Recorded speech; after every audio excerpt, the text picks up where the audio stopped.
Bonjour à tous et bienvenue dans notre émission Où va le monde? Un espace qui veut faire entendre différents points de vue afin d'appréhender la complexité des enjeux de notre monde actuel et en devenir.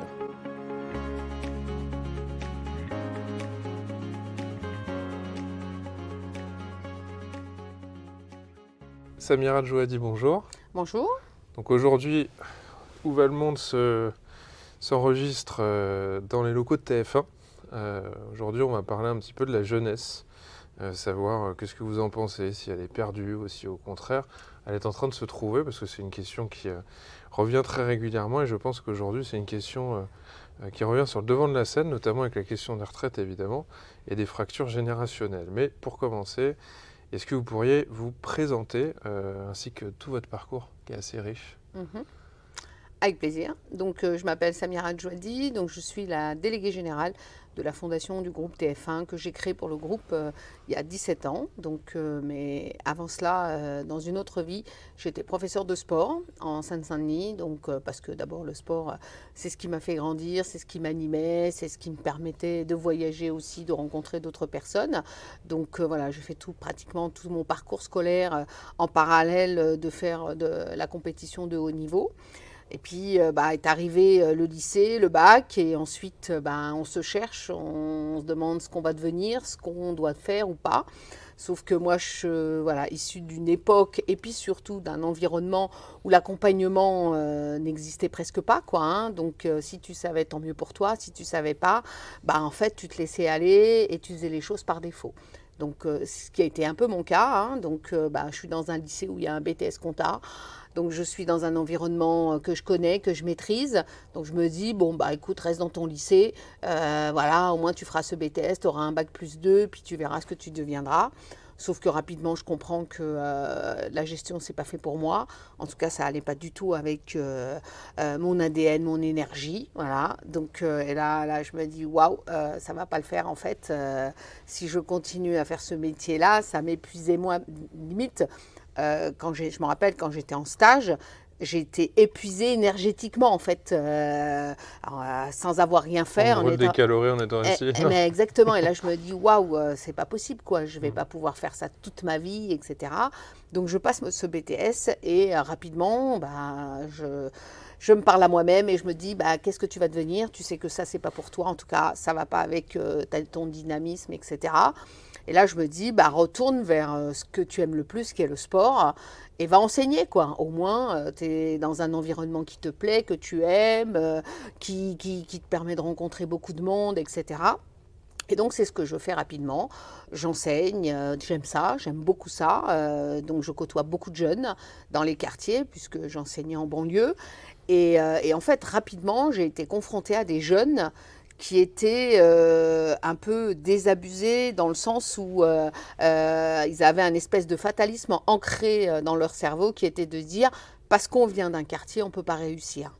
Alors, quand il y en a un qui te le dit, un deuxième, un troisième, un quatrième, et puis toute une série de jeunes comme ça, là on se dit waouh, où va la société et qu'est-ce qu'ils ont mangé pour vraiment croire que c'est l'environnement qui fait la réussite de la personne.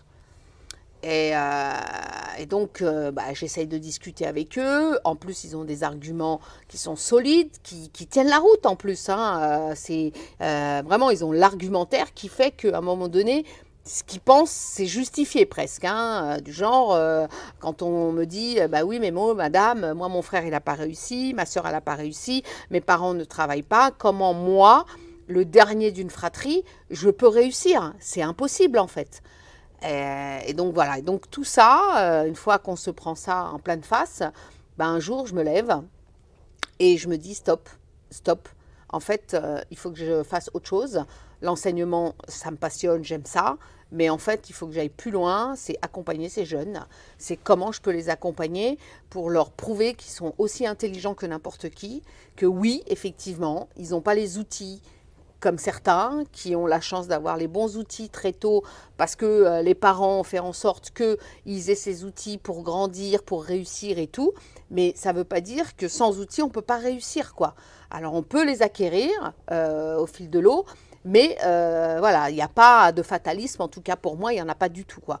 Et donc là, je décide de quitter l'enseignement du jour au lendemain, vraiment, ça a été, pour moi, après, c'est peut-être ma manière de fonctionner, c'est quand je passe à quelque chose, c'est entièrement que je passe. Je ne sais pas mettre un pied gauche là et un pied droit, c'est pas possible, je ne sais pas faire en tout cas. Donc, je décide de tout arrêter et de me consacrer à porter ces jeunes. Alors donc là, je suis démunie de tout parce que j'ai rien, j'ai pas de structure, j'ai jamais monté d'association, donc c'est le vide aussi pour moi. Ouais. Donc là, je me dis, bon, je vais commencer par créer une association. D'abord, ça me coûte rien, déjà, pour commencer. Donc je crée cette association rapidement qui s'appelle Sport ta vie. Donc c'était une manière de dire aux jeunes qu'il faut être acteur de sa vie. Voilà, donc j'ai utilisé le mot sport parce que pour moi, le sport est révélateur de plein de choses. Et l'idée, ça a été de me dire, eh ben, je vais prouver à ces jeunes qui sont aussi brillants que n'importe qui, grâce au sport. Donc, on va se greffer aux grands événements sportifs, c'est-à-dire les Coupes du Monde, les Jeux Olympiques qui sont organisés dans le monde. Et je vais sélectionner des jeunes un an avant l'événement. Et on va travailler sur ce projet-là ensemble. L'idée, c'est de les mettre en projet, de les mettre au travail, mais dans le collectif. Oui, tout seul, on peut y arriver, mais à plusieurs, on va beaucoup plus vite et on est beaucoup plus efficace parce qu'on a plusieurs cerveaux qui peuvent apporter des idées, etc. L'idée, c'est de leur faire découvrir l'inconnu, un pays étranger, sa langue. Hein, souvent, en plus on me dit, ouais, Samira, te rends compte, déjà ils ont du mal à parler français, ils font plein de fautes d'orthographe, et en plus l'anglais, laisse tomber, c'est vraiment une catastrophe. Et là, tu es en train de me dire, tu vas leur apprendre, parce que le premier projet sur lequel on s'est orienté, c'était Séoul, c'était la Coupe du Monde en 2002 à Séoul, et là, je mets bien en tête que je vais leur faire apprendre le coréen.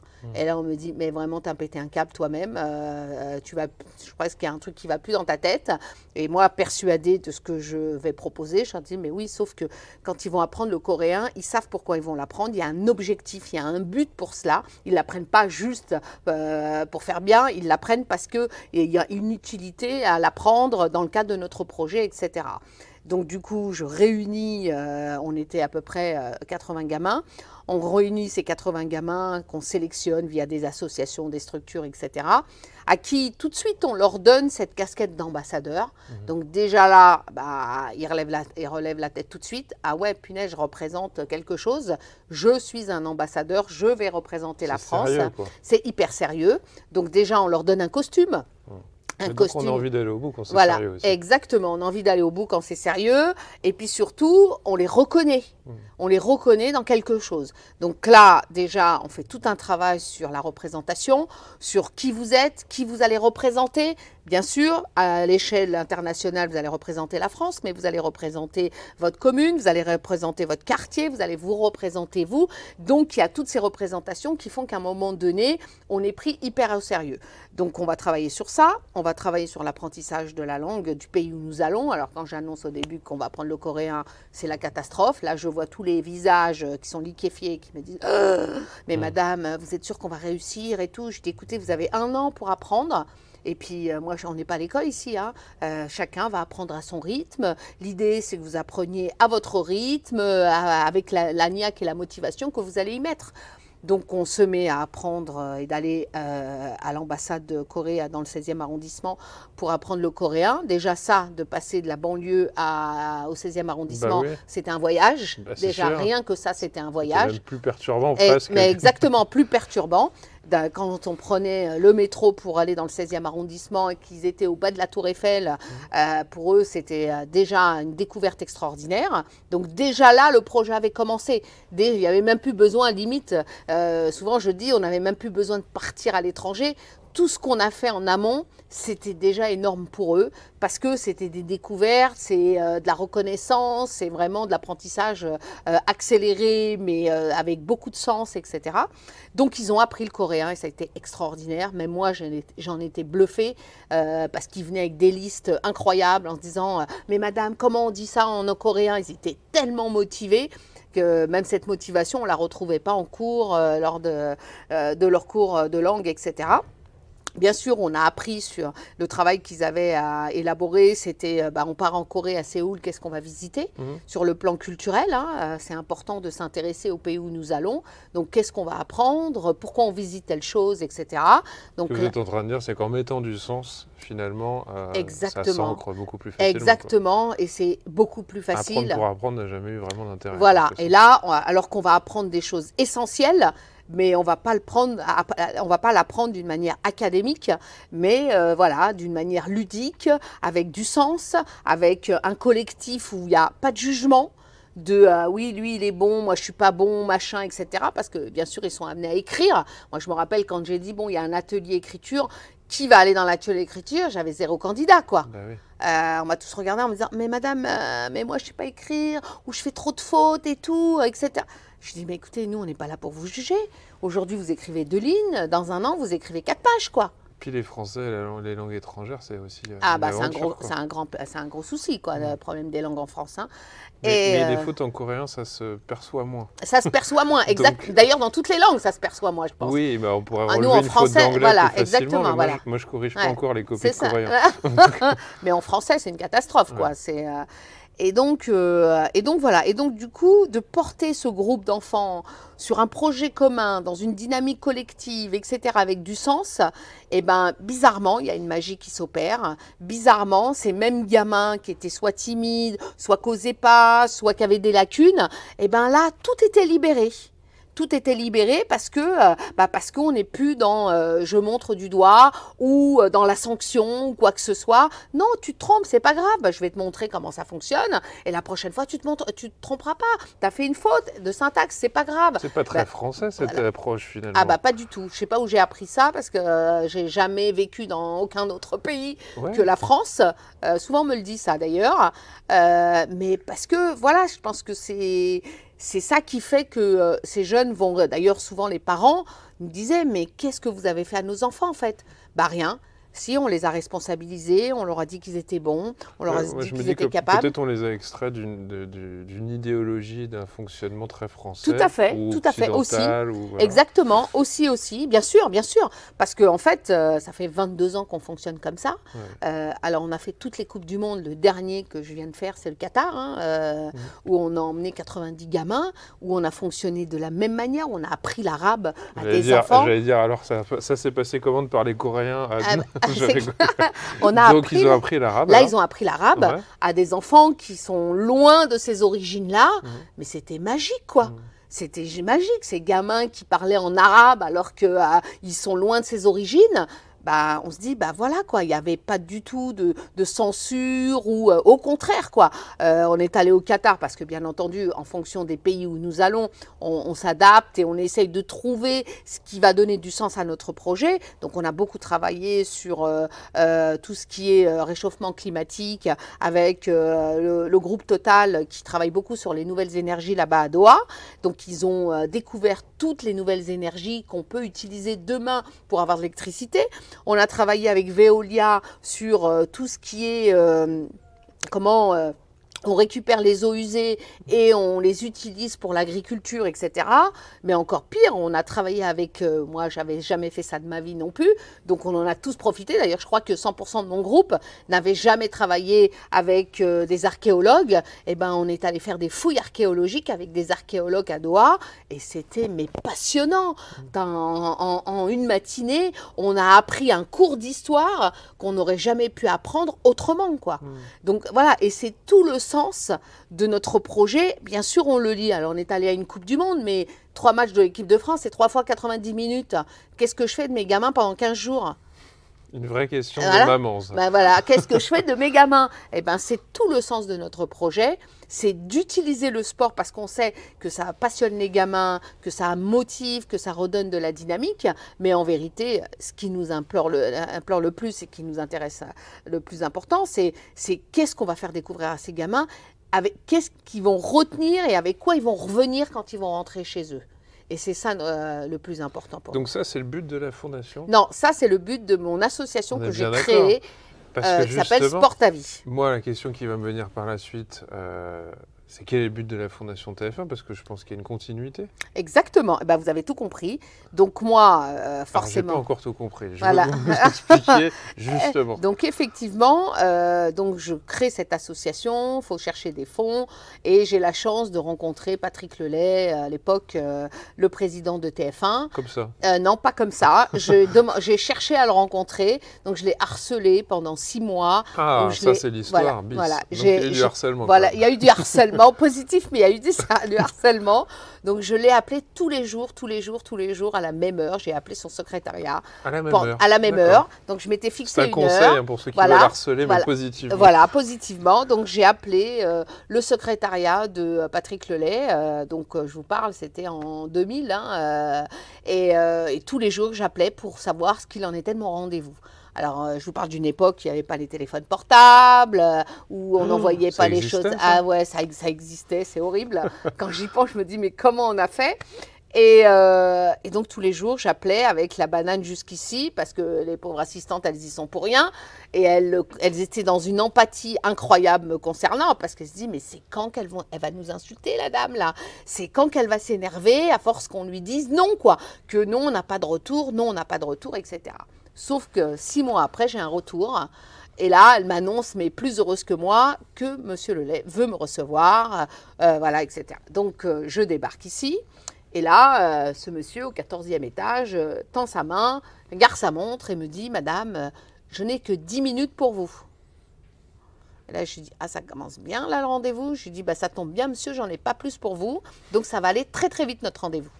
Donc là, je me dis, bon, Samira, tu as intérêt à lui vendre ton projet parce qu'il n'aura pas trop de temps pour toi. Donc, en 5 minutes, j'avais dit l'essentiel pour marquer son esprit, ce qui m'a valu qu'on soit resté 1h30 au lieu de 10 minutes. C'est vrai. Ah ouais, 1h30 parce que finalement, le sujet le passionnait.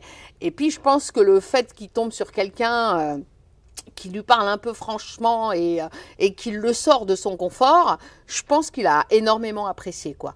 Et c'est là où il fait venir un collaborateur et qui lui dit, bah, écoute, à partir de maintenant, ce dont elle aura besoin, bah, tu lui mettras à sa disposition. Et cette relation se crée entre moi et Patrick Lelay. Donc on se voit à raison de 2-3 fois par an pour lui faire un bilan de l'association, jusqu'au jour où il me dit, Samira, il faut que tu viennes travailler chez nous quand même. Je lui dis, mais comment ça va pas le faire, non? Il me dit, bah si. Je lui dis, mais moi mes jeunes, moi j'aime le social et tout. Je lui dis, je vais venir faire quoi ici à TF1? Il me dit, bah écoute, on ouvre une cellule internet, j'aimerais bien que tu fasses partie de l'équipe. Mais je lui dis, mais moi j'y connais rien à la pub, et puis c'est pas mon métier, quoi. Je veux faire du social, pas du commercial en fait. Et il me dit, mais si, tu verras. Et puis en même temps, j'avais tellement envie de le remercier de m'avoir fait confiance que j'étais dans... Ça dit, bon, allez, pourquoi pas. Voilà, ouais, et en même temps, je prenais sur moi, quoi, parce que je me dis, il me dit, écoute, tu as le week-end pour réfléchir, mais je veux une réponse positive quand même. Ah, d'accord, en clair, je n'ai pas le choix. Donc, je rentre chez moi, je chiale parce que je me dis, waouh, je vais mettre en danger notre projet, parce qu'en rentrant à TF1, ça va être compliqué. Puis ces jeunes qui commençaient vraiment à produire des choses incroyables, je vais les abandonner. Donc, j'étais vraiment mal à l'aise. Et puis, je reviens le lundi, je lui dis, écoute, ok, mais à une seule condition.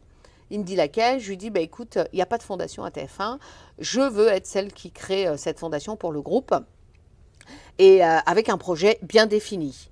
Et qui serait pour moi une continuité de ce que j'ai commencé à entamer avec cette association Sport à Vie, sauf là pour les plus grands, puisque là on est dans une entreprise. Et donc je lui dis, voilà, j'aimerais que demain on puisse recruter des jeunes qui ont la passion de certains métiers, mais qui, juste parce qu'ils n'ont pas les bons outils, la bonne formation, etc., ne pourront jamais être chez nous en tant qu'alternants. Donc, j'ai envie d'aller les chercher moi, au lieu d'attendre qu'ils nous envoient leur CV. On va aller les chercher, on va aller voir les structures ou institutions qui mettent en place des programmes pour les accompagner et leur proposer 2 années d'alternance ici chez nous. Et justement, je pars du principe qu'au bout de 2 ans, normalement, s'ils ont fait le job et qu'ils ont été bien accompagnés, normalement, après nous, ils n'auront plus de problème à trouver un autre job ailleurs. Et d'ailleurs, c'est ce qui se passe, puisque aujourd'hui, je vous parle, on va fêter les 15 années. Aujourd'hui, il y a un avant et il y a un après fondation.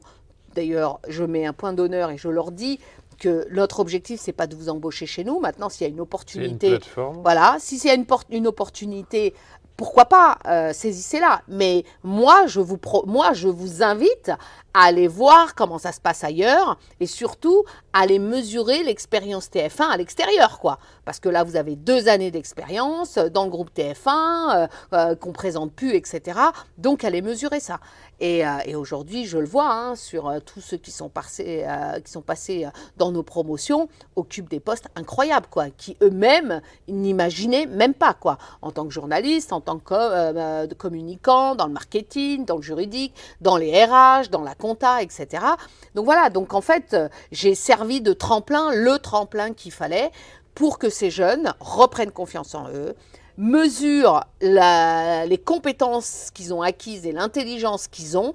Et en fait, tout ça mis à côté, eh ben, la personne, elle comprend rapidement qu'en fait, elle est légitime, quoi. Qu'il faut qu'elle arrête d'avoir peur de postuler à un poste parce qu'elle pense qu'en fait, il y a meilleur qu'elle. Oui, j'entends qu'à l'intérieur, ça permet de faire un travail aussi qui permet aux jeunes de sortir. Exactement, d'être légitime. Du rôle dans lequel il s'est aussi un peu enfermé. Voilà, dans lequel on l'a un peu ce qu'on poussé. appelle l'imposteur, Le syndrome de l'imposteur. le syndrome de l'imposteur, quoi. Nous, on en a plein, quoi, qui pensent que, en fait, c'est pas pour eux, quoi. Mais pourquoi c'est pas pour eux?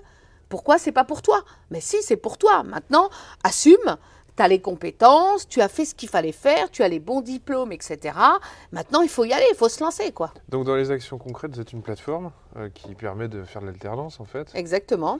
Et est-ce que vous avez d'autres actions Oui, alors on a d'autres actions autour des stages de 3e. D'accord. Donc là, on touche les plus jeunes pour encore plus les sensibiliser plus tôt, pour leur présenter et leur donner envie d'y aller.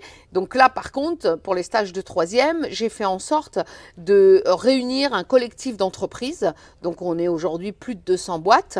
Et l'idée, ça a été de se dire, voilà, le stage de 3e, c'est important. C'est la première fois où le jeune, il a 14-15 ans, va mettre un pied dans le milieu professionnel.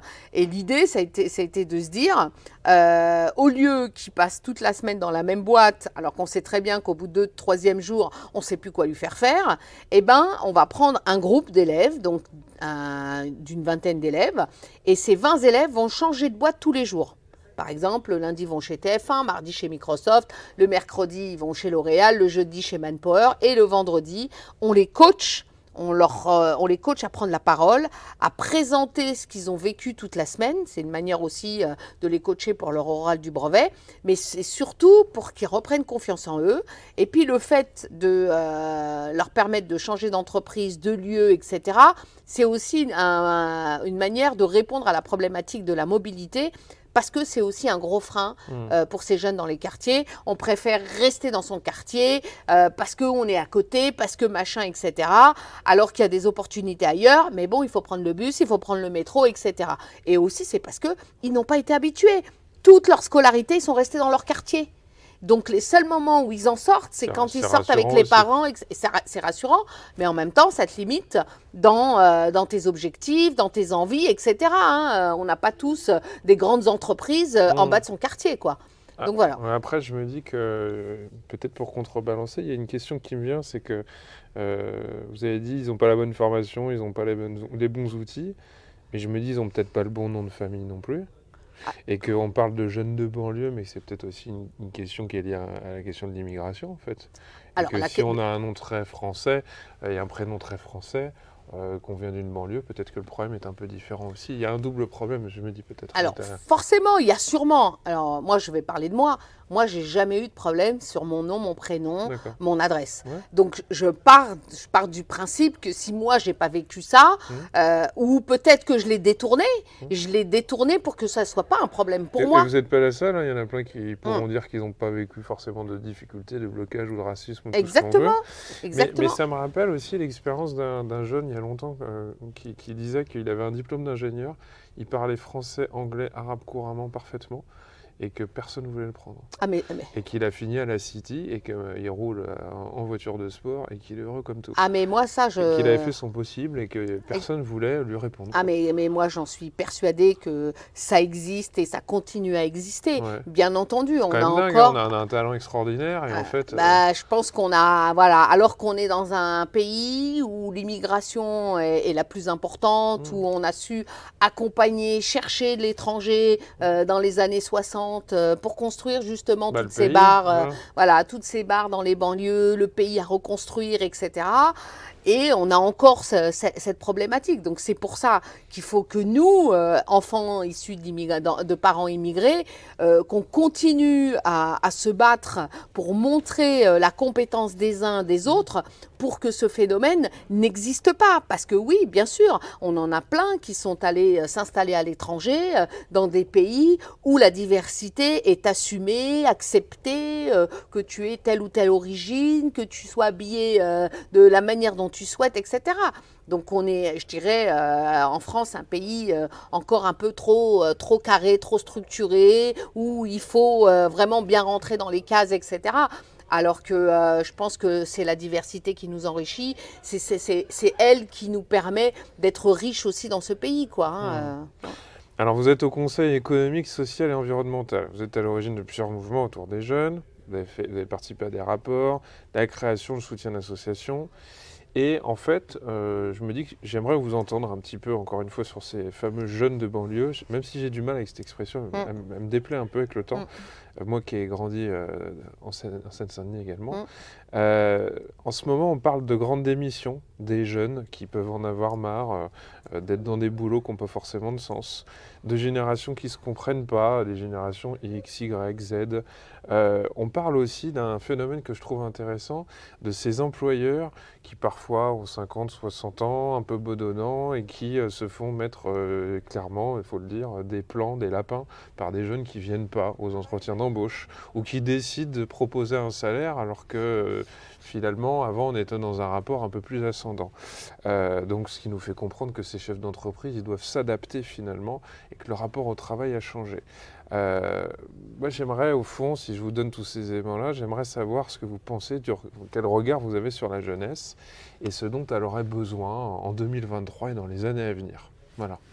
Bah, moi, je pense qu'effectivement, notre jeunesse, en tout cas les ambitions de cette jeunesse d'aujourd'hui, a changé par rapport à nos ambitions à nous. Nous, on nous a appris, bon, moi j'ai quand même 53, je vais avoir 53 ans, hein, donc je ne fais pas partie de cette génération de jeunesse d'aujourd'hui. On nous a appris qu'il fallait aller travailler. Si tu pouvais rester dans la même boîte toute ta carrière, c'est très bien, parce que du coup, ça sécurise, etc. Aujourd'hui, c'est plus le cas, quoi. C'est plus le cas aujourd'hui. Alors, je peux encore plus en parler. Moi, j'ai deux grandes filles, une de 26 ans, une de 19 ans, bah oui, qui sont complètement dans cette image-là. Ma grande de 26 ans, qui vient à peine de terminer ses études. Vous êtes préparée, donc ça voilà, ne m'inquiète pas trop. Exactement. Et qu'est-ce qu'elle nous fait alors? Et qui, au début, a fait une école de commerce. Ensuite, pendant son parcours, s'est rendu compte, alors qu'elle voulait être trader au départ, hein, avec des objectifs bien précis. Au cours de son parcours, elle décide de donner du sens à sa vie professionnelle et à elle-même. Et donc, elle finit par faire, après avoir eu son diplôme, double diplôme, puisqu'il était espagnol et français en même temps. Petite pensée pour la maman qui finance les études. Voilà, c'est ça. Donc, elle finit par faire un deuxième master en économie de gestion de la santé.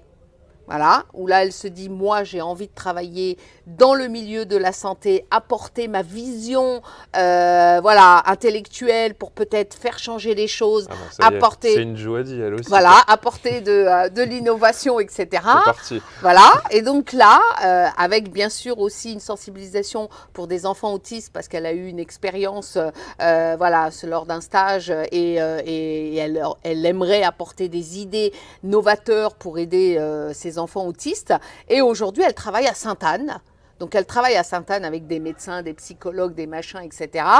Et elle les aide à mettre en place des projets. Alors, c'est marrant parce qu'elle, qui a tout un parcours d'école de commerce avec des fonctionnaires, encore hier, elle me disait, maman, tu sais, les filles dans le service, elles passent mon temps à me dire, tu as la tête qui tourne vite et qui va très vite. Mais parce qu'on leur a appris à faire ça. Et alors qu'elle me dit, bah non, maman, juste je réfléchis en essayant d'être le plus carré possible et en atteignant les objectifs le plus facilement possible. J'imagine le repas, c'est bien ma fille. C'est ça. Et de là, voilà. Donc en fait, ce sont des jeunes qui veulent maintenant donner du sens à leur vie professionnelle, ce qui n'était pas notre cas nous. Alors moi, je l'ai donné très tôt parce que rapidement, j'ai compris ce que je voulais faire, mais je dirais 98% des gens, au départ, tu fais des études et tu fais un job, et c'est peut-être à 45 ans où là, tu commences à comprendre que peut-être que tu as envie de lier le sens et le boulot en même temps. Aujourd'hui, ces jeunes, ils le font très tôt. Et je pense qu'ils la crise de la quarantaine à 20 ans. Quoi. Voilà, exactement. Et donc, du coup, tant mieux, parce que c'est des jeunes qui ont moins peur que nous dans le quotidien. Ils n'ont pas peur de se retrouver avec peu d'argent pour vivre, en se disant, bah, il faut que je paye le loyer, il faut que je paye ça, il faut que je paye ça. Non, eux, ils arrivent à avoir cet équilibre intellectuel qui se dit, mais moi, je veux être bien, en fait. J'ai d'abord envie d'être bien et forcément, je vais faire en sorte de tout équilibrer le reste pour que ce que j'entreprends, je le fais avec sens, quoi. Donc, je pense qu'on a juste changé de paradigme, en fait. Voilà, on voulait coller les uns aux autres en se disant, nous, on a fait comme ça, il faut faire comme ça, etc. Mais non. Et vous croyez que la génération du dessus, par exemple, elle va réussir à suivre et alimenter mais elle n'aura pas le choix. Elle n'aura pas le choix. Bah, c'est ça la question. En fait, elle n'aura pas le choix. En fait, on n'a plus le choix. En fait, on est obligé de s'adapter à cette jeunesse qui demain va prendre nos places en plus. Hein. Donc, en fait, on n'a plus. Peut-être que c'est eux qui ont raison, en fait. Peut-être que nous, on est allé droit dans un chemin parce qu'on nous a dit que c'était comme ça et qu'on n'a pas cherché midi 14 heures. Peut-être que c'est eux qui ont raison, en fait, en vérité. Une façon de motiver, je me dis, ça va peut-être pas plaire, les vieux, entre guillemets, c'est que ces jeunes-là, c'est eux qui paieront les retraites. Mais c'est ça, en plus. Il va falloir un peu... Mais exactement. Non, mais moi, je dis qu'en fait, peut-être que c'est eux qui ont raison. Nous, on nous a appris à fonctionner comme ça. Peut-être que c'était pas la bonne chose. En tout cas, on le voit, dans la durée, ça tient plus. De génération en génération, eux, ils arrivent et ils veulent tout changer, quoi. Je veux dire, le climat, il a bon dos, le climat, hein, qu'on arrête de nous dire le climat. Le climat, ça marche pas quand il faut acheter le dernier iPhone, quoi. Hein, ça marche quand il faut pas prendre l'avion, quand machin et tout, et qu'il faut faire moins d'électricité. Mais quand il faut acheter le dernier iPhone, ce sont pas les vieux qui achètent le dernier iPhone. Hein. Ce sont les jeunes. Hein. Quand on fait la queue devant Apple, quand il y a une sortie d'iPhone, on regarde, la population, c'est sûrement pas des vieux. Hein. Donc, on a beau dos de dire, ouais, le climat, etc. Non, je pense que c'est un autre fonctionnement, quoi. Que eux ont adapté, que eux ont trouvé. Et qui, je pense, est aussi respectable que celui que nous, on a eu, quoi, tout simplement. Samira Djouhadi, je vous pose la dernière question de l'émission. Selon vous, où va le monde ? Ça commence par un soupir. Il était beau, ce soupir. On va le garder pour le jingle. Où va le monde on est dans une période très compliquée, ça c'est le cas. Hein. Je ne pensais pas qu'on revivrait des guerres qu'on vit aujourd'hui. Voilà, malheureusement, voilà, c'est très dur. Et puis en même temps, voilà, tout est en train de bouger, donc on se prend plein de choses en même temps. Et en même temps, parfois, moi, je me dis, est-ce que, voilà, c'est pas le cours de la vie qui veut ça, quoi, parce qu'on veut toujours trouver des raisons à ce qui se passe, à la fois pour se rassurer, à la fois pour dire peut-être qu'on a mal fait les choses, etc. Mais en même temps, est-ce que c'est pas le cycle de nos vies, quoi? On nous dit oui, il fait trop chaud, c'est parce qu'on n'a pas respecté, c'est parce que machin, etc. Moi qui vais beaucoup à la montagne, aux Deux Alpes, où il y a un magnifique glacier, jusqu'à l'année dernière, on pouvait encore skier l'été. C'est la première année où ce glacier sera fermé pour l'été, pour le préserver, pour l'hiver, pour que les gens puissent aller skier l'hiver, etc. Il y a des choses qui se passent, il y a des choses qui bougent, etc. Mais est-ce que c'est pas le cours de notre vie qui nous amène à ça, quoi? Pourquoi il faudrait que les choses aillent constamment de la même manière, sans que rien ne bouge, etc. Alors oui, peut-être qu'il faut être plus sensible à certaines choses, etc. Mais au Moyen-Âge, ils ont vécu autre chose, quoi. Ils ont vécu des choses que nous, on n'a pas vécues et qu'on vivra jamais, etc. Donc, je pense, moi, j'ai plutôt, en tout cas, ça, c'est ma conviction personnelle, qu'on est plus dans un cycle de vie qui fait que les choses commencent à bouger et que ceux qui vont vivre après nous, eh ben, pour eux, ce sera tellement normal que, voilà, que je sais pas s'il y a une vraie réflexion ou se dire, le monde, il va où il doit aller, en fait. Voilà. Écoutez, Samira Djouhadi, merci beaucoup. J'ai trouvé que cette phrase était pas mal pour terminer. Voilà. Le monde il va là où il doit aller. Voilà. Voilà. Merci pour tous ces messages envers les jeunes et aussi les vieux, finalement, parce qu'on a parlé aux deux. Exactement. Merci. Merci à toi. C'est moi qui vous remercie. Merci beaucoup.